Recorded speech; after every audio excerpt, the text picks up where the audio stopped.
Hello, Narnach here. Welcome back to Path of Exile. We are playing in the Hardcore Abyss League as a Templar, which is gonna become an Inquisitor today. Before that though, last episode we cleared Dried Lake and the mines.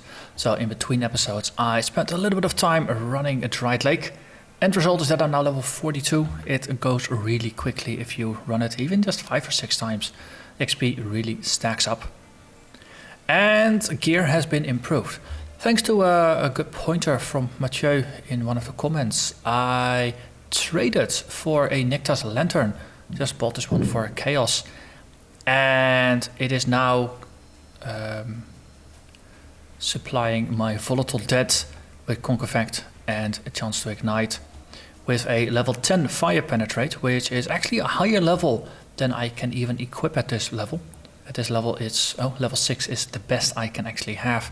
So that's already good. It grants +2 to the level of socketed fire gems, and we already saw just how much even one level on the previous offhand provided us, so +2 is even better. And it has a built-in 62 to 94 additional fire damage added to the socketed spell. And because Volatile Dead has 120% effectiveness of added damage, we're benefiting even more than usual. So Nycta's lantern is pretty amazing, even just this early on. And from what I understand, this is actually an item that can carry us into maps. But no, for now I ran around with it in Dried Lake, and given the fact that I'm over leveled, I just killed things even faster. So going into the lab should be even better. The build is slowly taking shape. More and more items are now four-socketed. There's a bunch in here, there's a bunch in here. The gems aren't quite where I'd like them to be, so there's a couple of colors that are still off. But the same actors are still in place. So we got a Cremation, which is going to be our group clearing spell. Volatile Dead is going to be the single target, because it's going to deliver pretty good spike damage. Conk Effect, Fire Pen, and chance to ignite. Same as before. Currently we have a Summon Flame Golem, we have a Molten Shell that's just leveling, Culling Strike, which is going to be for the Flame Golem and for the Molten Shell. And right now increased duration is in here, but once we defeat King Calm and the Resso, cast 1 damage taken is going to be in here. And I'm going to go for a level 20 cast 1 damage taken. So we'll automatically cast our Flame Golem, and Molten Shell is going to be automatically cast every once in a while, every nearly 3000 points of damage by the end game. It's going to grant us a bunch of armor, and it's going to explode for, if Path of Building is correct, the explosion is going to be about 13,000 points of damage. So that ought to be enough to basically clear most of the trash mobs that are surrounding me. And if you combine that with Culling Strike, then it just might be even nicer. Alternatively, you can put fire penetration in here, and then you need 4 red gems. So now, depending on what you roll, you can just fiddle around with this for a little bit. Over here, Flame Dash and faster casting are linked. Down here we got Flammability with Arcane Surge. Over here, Spell Cascade and Desecrate. And then there is a Decoy Totem still in here. This is basically going to be scrambled a little bit. The increased duration should ideally be in the same place as Decoy Totem and Flammability and Arcane Surge, since they all benefit from the increased duration. So a double red, double blue 4-link is going to be what's going to house them. But it's pretty difficult early on to just get the links you want. And in our shield we still have Arctic Armor. 1 socket is empty. If we had a 3-link, then it would actually be 2 empty sockets. So most of the gems are still in place. There's even one missing here, but that's going to be for a cast 1 damage taken. Outside of that, the gear has been slowly improved, because on the skill tree we picked up the whole sanctuary block here. We got a lot of elemental resists, so on some of the jewels I could actually switch to damage jewels rather than elemental resistance jewels, because it's just an improvement. So this one is still 1 resist. It was just nice with a bit of chaos in there.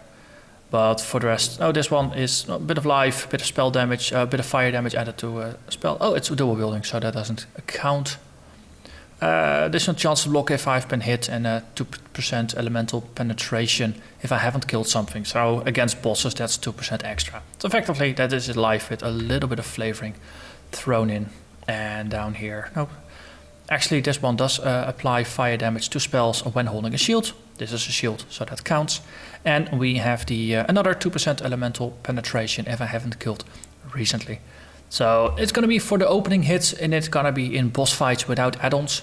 Then you'll do a little bit of extra damage against those bosses. So it's just a little bit, but I can imagine, especially if you have a lot of decently rolled rare abyssal jewels, you can start stacking those bonuses in an interesting manner. So let's go in and let's do this. So it's just a very brief overview of what I'm using right now. In the description below, as always, there is a link to a path of building for my current plans for what I'm gonna play, including a mini build guide.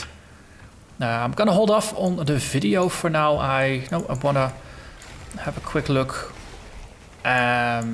Basically just do the lab, then kill calm the resto, get access to the higher tier gems, and see if some of the things that I was assuming would be good skill combinations, if those assumptions actually hold up. Let's see, usually you want to go left here. Let's not get skewered by the traps. I'm pretty good at skewering myself on the traps, so let's not.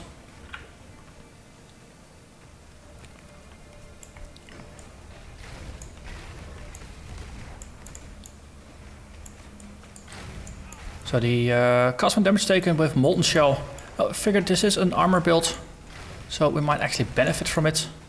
And since we're dealing fire damage, the damage aspect actually became interesting, and that's why it's shifted from a immortal setup, which usually you want to have at level 1 if possible, to actually one that just levels up with the build to just cast some spells for me, because especially at level 20 you actually gain more damage from cast when damage taken, which is pretty decent. So that's the first one. Let's see how it goes. So what are we getting? Portals. Okay, let's do the portals first. Get some corpses up. And then do that. And then let's not get hit too much. So fun thing about this build is we don't really have any targeted direct damage. So cremate is probably the best we're gonna do here. Just put some cremates around the portals. Because the corpse targeting is effectively good enough. And then we can just put a decoy totem in the middle there, just to distract things. Voila. 1, 2, 3. Curse you, don't get hit. And he's gone. We're dealing pretty insane damage, especially considering this is only a level 33 area.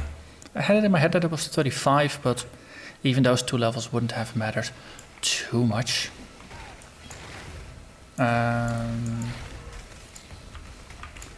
So this is where Flame Dash is shining, since it allows you to bypass some of the traps, which Bodyswap is probably not going to do, as I talked about in previous videos. Let's see, there's a lore bit there. That's the poem that usually indicates you're on the right path.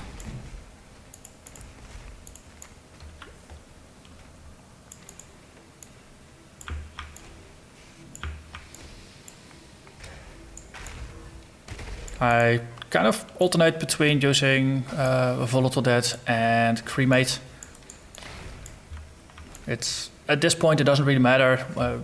If I use one skill I kill things, if I use another skill I kill things.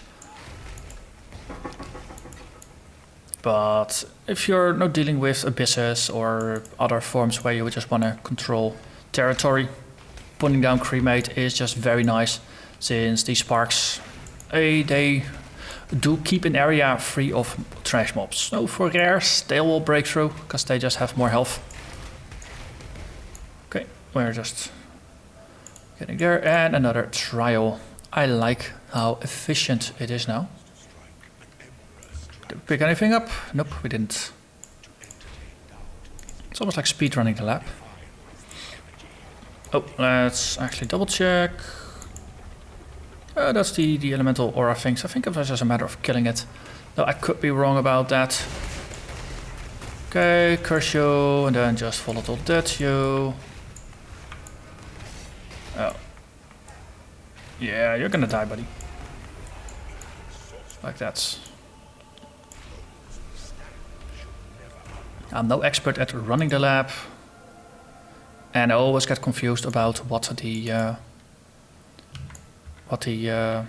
different statue things do, whether you should kill them or should not kill them. So most of the time I try to kill them. Oh. Let's actually send some orbs after you. Ah, it already died. Cool. Picking up some rares just to sell them later when we get back in town. And I think we can just skip the trap. With 2 exits. Oh, another ghosty. Wonderful. And there is someone for you to possess. That's even better. Okay, wonderful. Are you dead?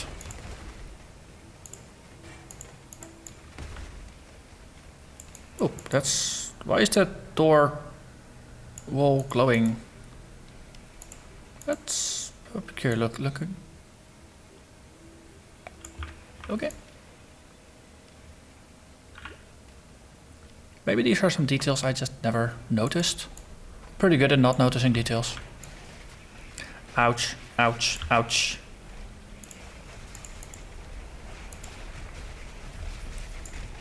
Ah, thank you for providing me with some corpses. Yeah, I prefer to be here. Then there's going to be another door there, and there's going to be a lever over there. So we'll just go there. One of the upsides of this being mostly a life build instead of an energy shield build is that the burning of the areas is not hitting me as hard as it would on a build that relies much more on energy shields. I mean, my AS goes down, I burn a little bit, but it goes much slower. Also, let's... Ow!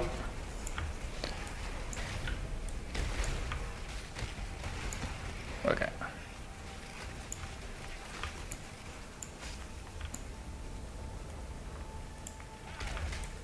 So for an ES build it would have been even worse than that, but I can still demonstrate just how not to run the lab. I'm pretty good at not doing anti-demonstrations there.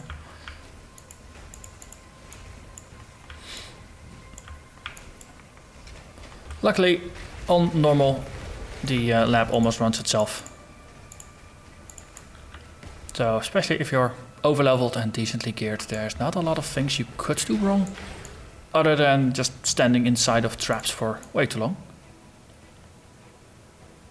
This looks interesting. Hello there. Ah, there's a way forward. And there is something behind here. A switch and the door opens. What's behind the door? Hello there. Rares and blues.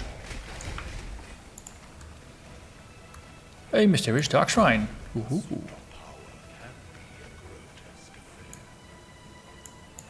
Okay. Whatever that is.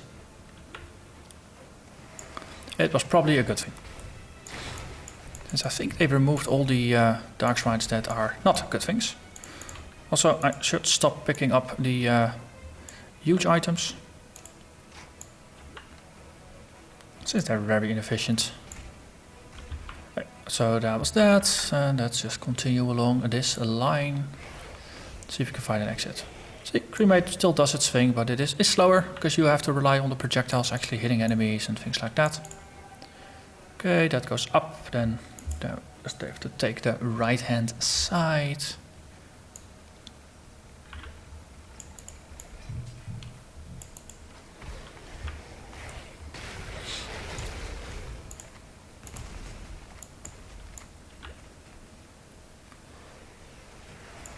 Strongbox, let's see, put up a decoy, cremate, cremate, cremate. And this place is pretty much boarded. 7 additional items, that sounds lovely. Anyone who's not in the center will get an orb, and you're pretty much dead. It's very efficient that way.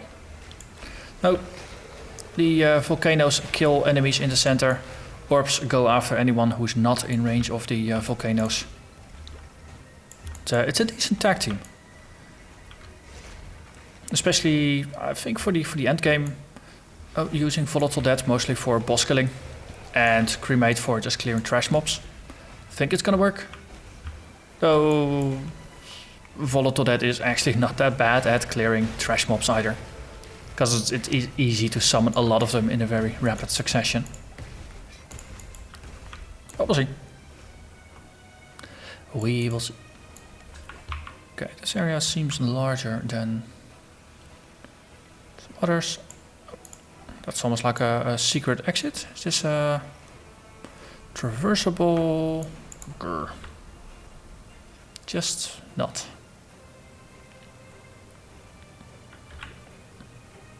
Ah, that way, that way. Minimap. It is useful on occasion. Okay, most of the time, if there's fire, you have to go through the fire. Someone already died here. That is useful, providing me with some loot drops. I like it when I get free loot drops without even putting in the effort. Now just Cremate does its thing, but there is more of a delay than with a Volatile Dead. At least that's how it feels.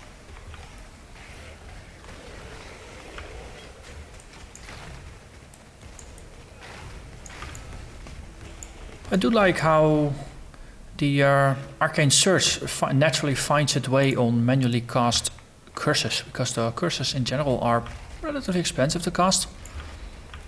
And Arcane Search definitely benefits from having a more expensive curse to trigger off of. And that is the final of the trials. So it's a very nice combination. So Desaro grants has lightning damage, shock chance, and lightning damage reduction. Same for frost and for fire. But I guess because all three of the statues are still up, I'm gonna get an extra key, which is not bad in and of itself. On the other hand, he's gonna be a little more lethal. So put that one on that side, that one on that side. 1, 2, 3. Oh, someone killed my golem. Stand a little aside. Curse you. Let's stand aside. Orb you. Teleport. Desecrate. Orb you. Step aside. Orb you. Step aside. And he's gone.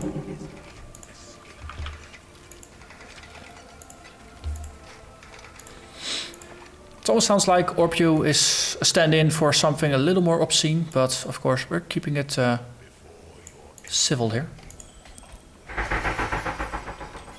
Ooh, hello there, Glitter Disc. Glitter Disc, yes. Funny. Chance to avoid fire damage when hit. Always ignite while burning.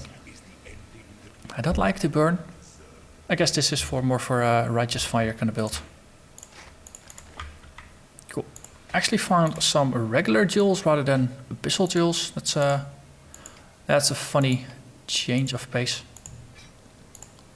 I can actually show you in the stash just the sheer difference between how many jewels. So these are all the abyssal jewels I've found so far, minus the 3 I've actually socketed so far. And these are the regular jewels. So 2 regular jewels and a unique from the earlier quest. Everything else is abyssal. They drop so obscenely often now, thanks to the Abyss League. The regular jewels simply cannot keep up. So just put everything aside for now.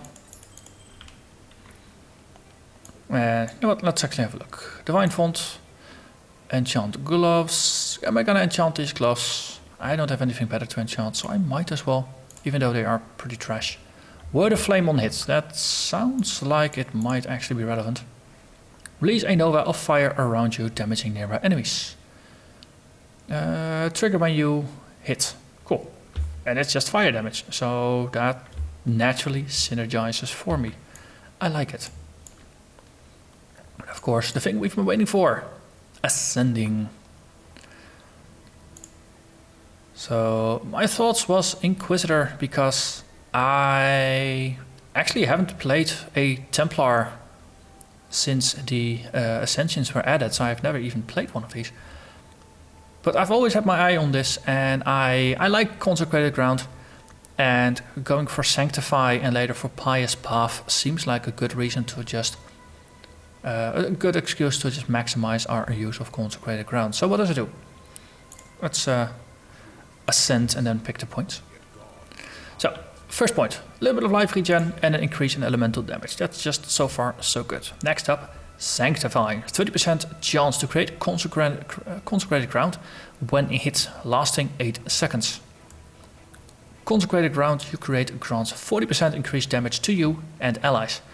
Consecrated Ground by itself grants you 6% of your maximum life regenerated per second. And 30% chance to create Consecrated Ground on kill, lasting 8 seconds. So either when I'm killing a lot or when I'm getting hit a lot, basically I can be sure I'm standing in the middle of Consecrated Ground.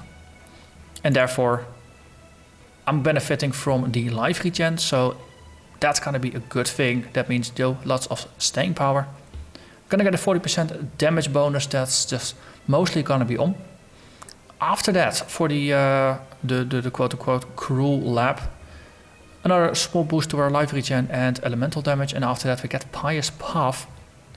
Cannot be affected by elemental ailments while on Consecrated Ground. So suddenly we become immune to Ignite, to Shock, Chill, and to Freeze.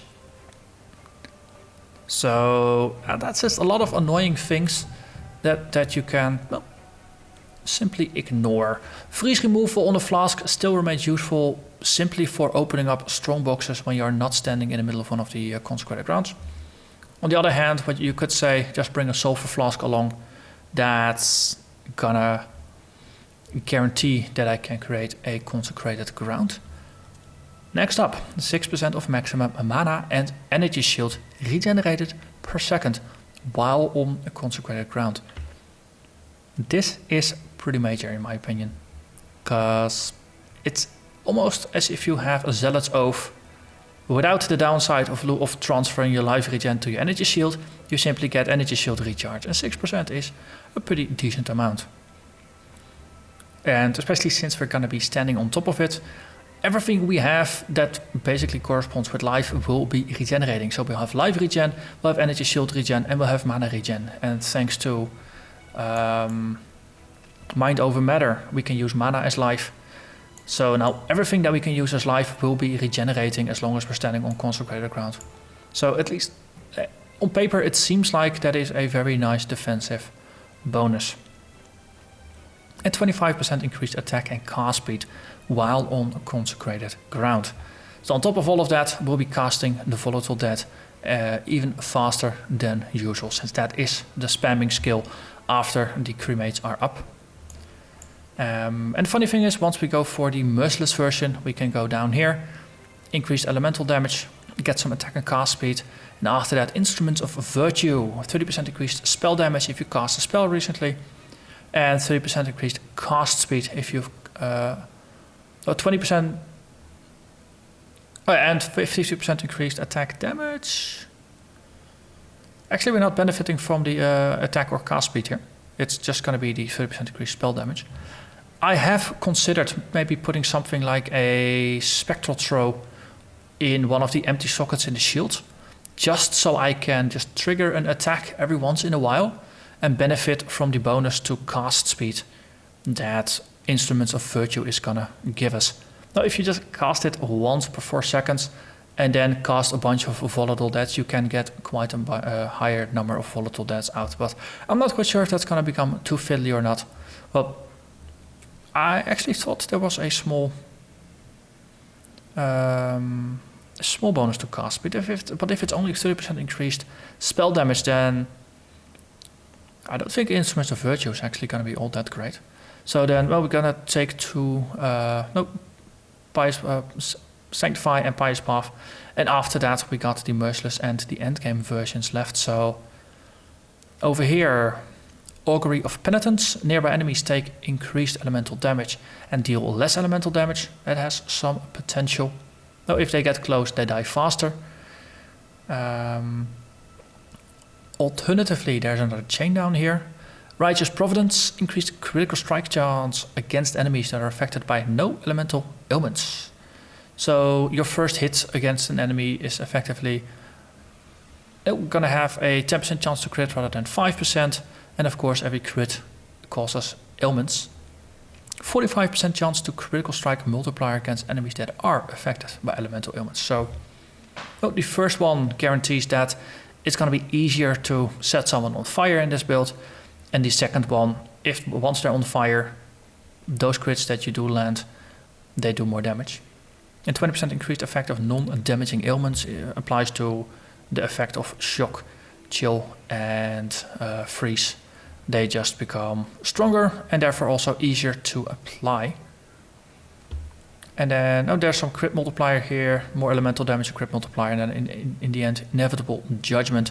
Critical strikes ignore enemy monster elemental resistance. Non-crits penetrate 10% of your elemental resistance.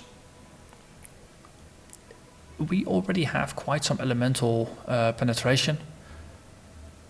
So it's interesting that the crits against regular mobs, they might actually do less damage, because if the mobs have no resists, I'm assuming the penetrate is not going to apply either. For non-crits though, you get 10% extra penetration, and in this case we're not really a crit build, so we just get 10 more elemental penetration, which is pretty decent as well. So in light of me misthinking what I wanted to do for how Instruments of Virtue works, I think going for the Pious Path chain and after that going for the Inevitable Judgment chain might not actually be might actually be a decent option. But no, as I said, this is just one of those things I just wanted to see. Is this really going to be fun and useful before I make the final build guide version or theory craft? But with that, we have arrived at the end of this video. So as always, I'm gonna thank you very much for watching, and I hope to see you again next time when kingly heads are gonna roll. Bye bye.